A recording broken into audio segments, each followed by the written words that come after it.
Hare Krishna, Namaste, Chapter 18, Sloka 66, Part 36.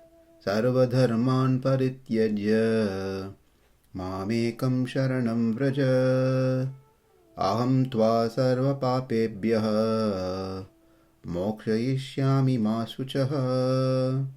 Abandon all varieties of religion and just surrender unto me. I shall deliver you from all sinful reactions. Do not fear. In the previous session, we learnt how the Jivatma, who has ended his business in this material world, passes through the Sushumna Nadi, travels through various places, and finally reaches the spiritual world. Also, we mentioned that over there, the Jivatma will enjoy infinite being, infinite knowledge, and infinite bliss. Sat, Chit and Ananda in full. That means during his stay on earth, all these were contracted state. They were not expanded. That is due to the Jiva's interaction with the Prakriti, the mundane world, and the Jiva's false identification with its perishable body, thinking himself to be the body and thinking the things belongs to him, the body belongs to him. Now that he is free from the Prakriti and got the association of the Supreme Lord, is Sat, Chit, Ananda, those essential natures become expanded without any limit. In this stage, he has acquired the attributes of the Supreme Lord, like having 4 arms, the crown, etc. He has become free from any imperfections. He too becomes omniscient. He too becomes blemishless. He becomes independent. In a sense, he owns limitless free will. He is totally free from karmas, meaning no more suffering from sorrow. These are stated in Mahabharata. Over there, the Jivatma witnesses the radiance of the divine form of the Supreme Lord in the company of Nityatmas and Muktasmas. Along with them, he also sings the praise of the Lord and enjoys his beauty. Over there, even the darkest night appears like eternal day. He obtains whatever he wants. He wins over everything. Everything he ever desired, he gets, is ever victorious. This is mentioned in Vishnu Suktam. Tad Vishnoho paramam padam sada pashyanti surayah. Over there, he will be in a position to offer his service to the Lord at all times, at all places, and in all manners, unrestricted by time, space, or matter. Our services to the Lord over here in this material world are all restricted by time, space, and matter. Over there, the Jiva is free to be engaged in Lord's service for eternity without any restriction. A doubt may arise: if the Jiva were to render all services at all times, wouldn't there be a competition and conflict among those there in the spiritual world? For example, Adisesha is Lord's couch, Garuda is Lord's vehicle. So can a Muktatma who reach the spiritual world aspire to replace them and take over their duties, their services? The answer is that the liberated soul who reach the spiritual world, who are in the spiritual world, will not aspire for any services other than what is allotted to him, and certainly would not aspire to replace others in their respective duties.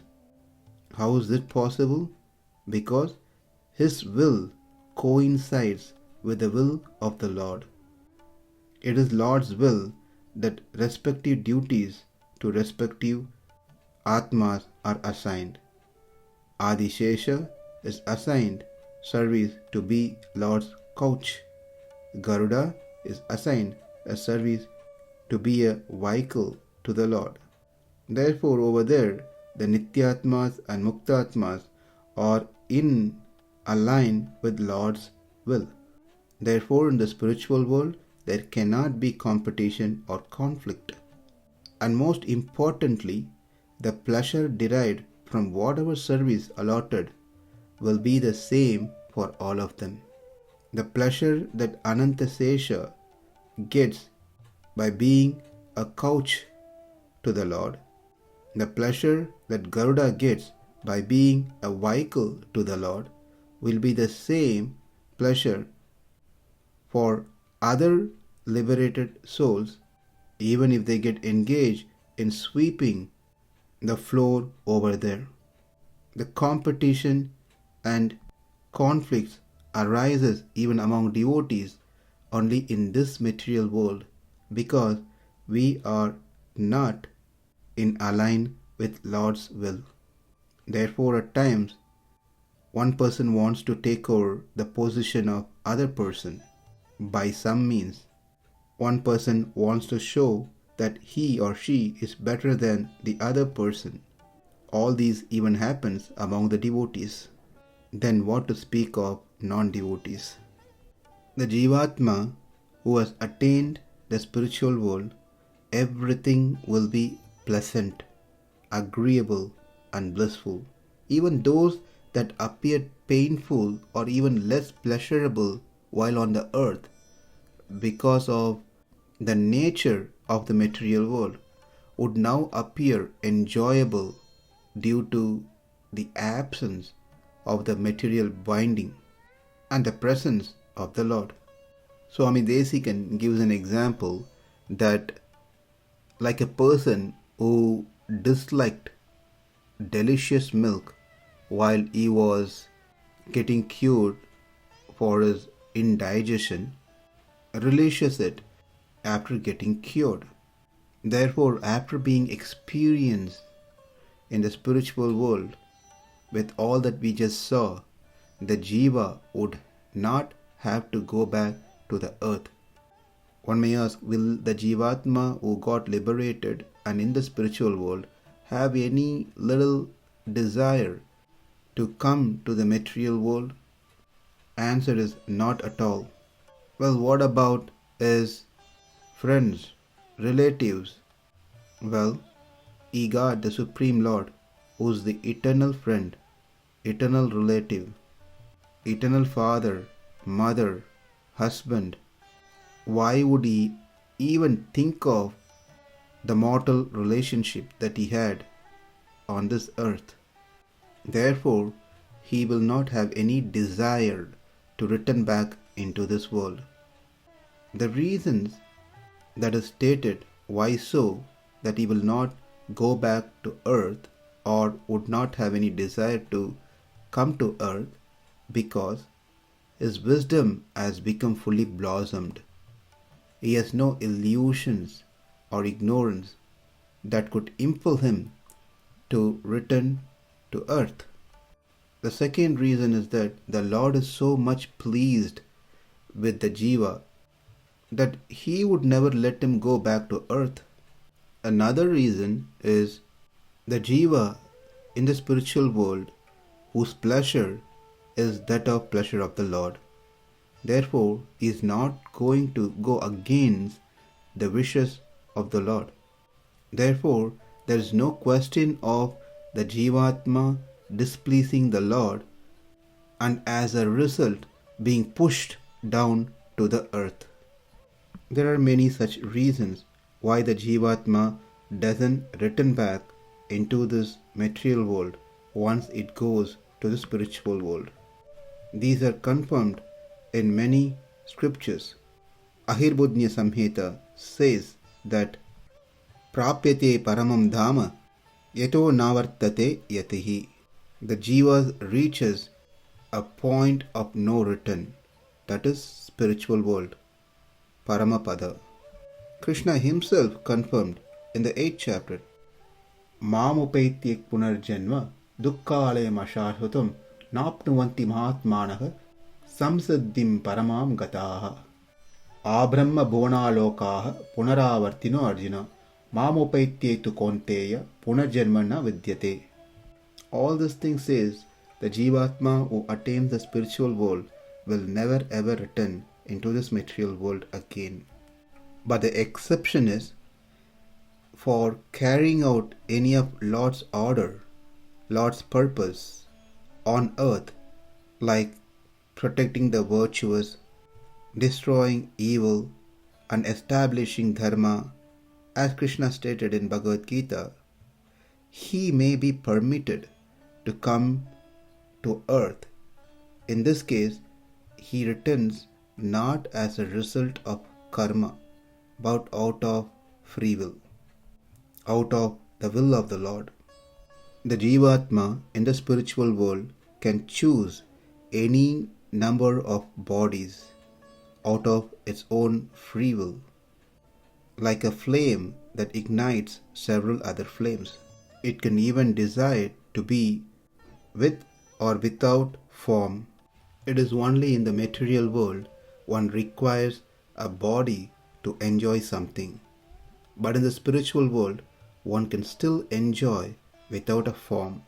And that enjoyment, the pleasure, is not any way lesser to that of with form. This is also confirmed in Brahma Sutra. Tanabhave sandhyavad upapattehe. It appears in the 4th Adhyaya, 4th Pada. When such liberated soul in the spiritual world incarnates into this world, the Jivatma retains its Shuddha Sattva quality.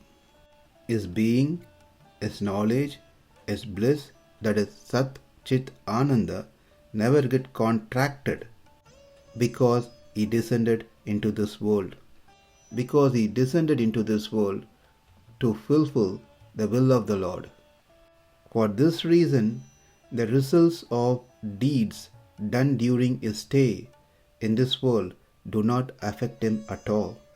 The great saints, spiritual acharyas who lead the common men, the fallen souls like us, on the right path are therefore considered as such incarnation. Therefore, one should not view them as an ordinary human being like one among us. They are considered as good as Lord Himself. They deserve respect and devotion as shown to the Lord Himself. This is very important to be aware of when we are dealing with such saintly people. Another important point which we slightly touched in our previous session is that some people, some of them have an idea that moksha means merging, getting absorbed and getting dissolved in the absolute truth, in Brahman. But that is not correct understanding. It is not correct at all. What happens is that the Jivatma joins, not merges, associates, not get absorbed, and integrate, not get dissolved with the Supreme Lord. It still exists as an entity, individual entity, but united with Him inseparably and indistinguishably. Being united doesn't mean that becomes same thing of that of being united. Indistinguishable doesn't mean that they are identical. Rather, it is in close communion with God. In Valmiki Ramayana, when Hanuman meets Mother Sita, he says, Rama Sugrivayor Aikyam Devi evam samajayata Hanumantam cha mam viddhi tayo dhutamiha agatam. Here in this sloka, we see that Hanuman says, Rama Sugrivayo ekaṁ. Ekaṁ means coming together, not absorption or merging into one. Another example is that when iron is heated to a red hot state, it looks like fire itself, though the two are totally different entities. So also Ishvara, the Supreme Lord, who is different from the Jiva, indwells in the Jiva as Antaryami, and both appears as one entity, though they are actually different. Otherwise, if they are not different, how could the scriptures speak of Jivatma serving Paramatma? Whenever the Upanishad states that Jiva is one with Paramatma, refers only to the equal enjoyment of the wisdom and bliss, that of Brahman, Samyam, equality. There are quite a few areas of activities that are exclusive for Lord alone, which cannot be the activities of Jivatma who attained moksha, the spiritual world. Some of them are, it is the Lord alone, one who can be the cause of the world. It is the Lord who confers moksha on the jivas. It is the Lord alone who supports the world. It is the Lord who alone controls the world. The world here meaning the entire creation. It is for the Lord's pleasure alone both non-sentient and sentient being exists. Everything is part and parcel of that one Lord. It is the Lord, one who is denoted by all words. It is the Lord, one who could be understood by the Vedas. It is the Lord who is the refuge of all the worlds. It is the Lord, one should be adored by all those who desire to attain the Lord. It is the Lord who grants the fruits of all actions. It is the Lord, one whose essential nature is omnipresence, omniscience and omnipotence. It is the Lord who is the spouse of Sri Mahalakshmi. These are the features which is only for the Lord, distinct from that of jivas. Then how can we say they are equal? The reason it says equal is based on the enjoyment. Like a father works hard and brings money and feeds a family and eats with the family, the enjoyment that received by the father and the children are one and the same. Likewise, the equality spoken of in the Upanishads refers to the equal enjoyment of the bliss arises out of the activities of the Lord. This is mentioned in Taittiriya Upanishad, Anandavalli. Sa asnute sarvān kāmān saha brahmana vipaschiteet. Chandogya Upanishad says, Sarvam pashyati, sarvam apnoti, sarvasaha. The mukta sees everything and enjoys everything with the Lord. Even in Brahma Sutra, it confirms that there is no difference in the enjoyment even though the jiva has no activity like creation of the world. Bhohamatra samyalingascha. This is also in the 4th adhyaya and 4th pada, 21st sutra. It says the jiva is not equal to the Lord because there are indications that equality refers only to their enjoyment. Even Krishna himself confirmed in the 14th chapter 2nd sloka, Idam jnanam upasritya mama sadharmyam agataha sargepi nopajayante pralayena vetanticha. Having gained this knowledge, they attain a status equal to me.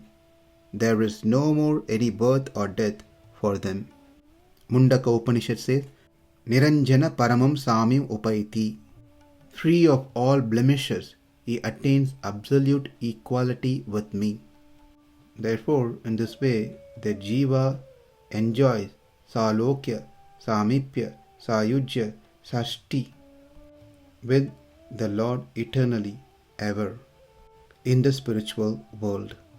So to conclude, we have learnt the entire process of how the Jivatma departs the body, how it travels to various places before it attains the spiritual world, and how he is being welcomed in the spiritual world, and how he gets bestowed with things that are equal to the Lord, and finally how we get engaged over there in the spiritual world.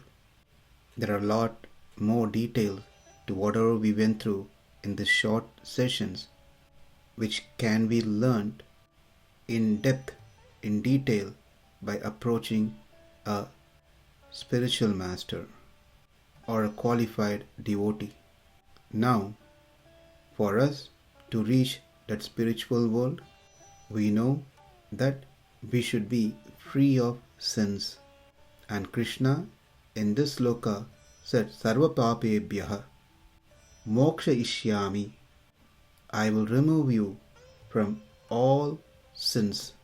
Our next topic is going to be based on this statement, sarva-pāpebhyo, to understand what sins that Krishna refers here.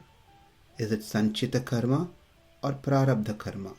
We did see at the starting of this sloka that Krishna removes sanchita karma. But the question is, what about prarabdha karma? When does he remove the prarabdha karma? Those are the details that we will learn in the upcoming sessions. Thank you. Hare Krishna.